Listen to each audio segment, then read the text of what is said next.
বৃষ্টিতে বীজতলা তৈরিতে দেরি। নিজস্ব সংবাদদাতা খাতড়া। কেউ বলছেন ভালো, কেউ বলছেন খারাপ। সাম্প্রতিক নিম্নচাপের বৃষ্টি আমন ধান চাষে কতটা প্রভাব ফেলল, এ নিয়ে মিশ্র প্রতিক্রিয়া তালড্যাংরা ও সিমলাপাল ব্লক এলাকার কৃষকদের।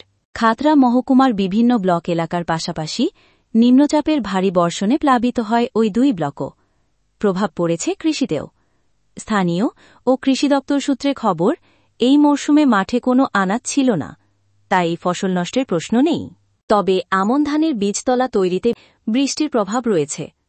দক্ষিণ বাঁকুড়ার বড় অংশে আমন ধান চাষ হয়। নিম্নচাপের আগে অনেকে জমিতে বীজ ফেলেছিলেন, তাতে ক্ষতি হয়েছে, দাবি কৃষকদের একাংশের। তালড্যাংরার সোনাঝোর গ্রামের চাষি অর্ঘ্য মণ্ডল বলেন, শুকনো মাটিতে প্রায় 40 কেজি বীজ ফেলেছিলাম। বৃষ্টিতে জমা জলে সেই বীজ নষ্ট হয়েছে। নতুন করে আবার প্রায় 10 বিঘা জমি চারার জন্য বীজ ফেলতে হবে। নিম্নচাপের আগে বীজ ফেললেও চারা তেমন হয়নি বলে জানান খাতড়া জলহরি গ্রামের চাষি রঞ্জিত মাহাতো। তার কথায়, প্রায় 10 বিঘা জমির জন্য বীজ ফেলা হয়েছিল। জল জমে কিছু ধান নষ্ট হওয়ায় চারা কম হয়েছে। আরও কিছু ধান ফেলতে হবে। বীজতলায় জল জমে চারা কম হচ্ছে বলে জানান ঈদপুরের হিরাশোল গ্রামের রাবণ তত্ত্ববায়। চারা তৈরি হতে সময় লাগবে বলে অনুমান করছেন তিনি।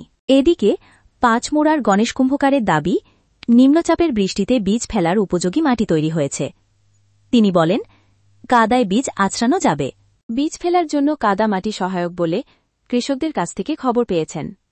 দাবি খাতড়া মহকুমা কৃষি আধিকারিক শুভেন্দু হাজরার। তার সংযোজন, মহকুমা এলাকায় আনাজের ক্ষতির খবর নেই, কারণ মাঠে সেরকম কিছু ছিল না। শুকনো মাটিতে ধান বীজ ফেলে চারা নষ্টের খবর আসেনি।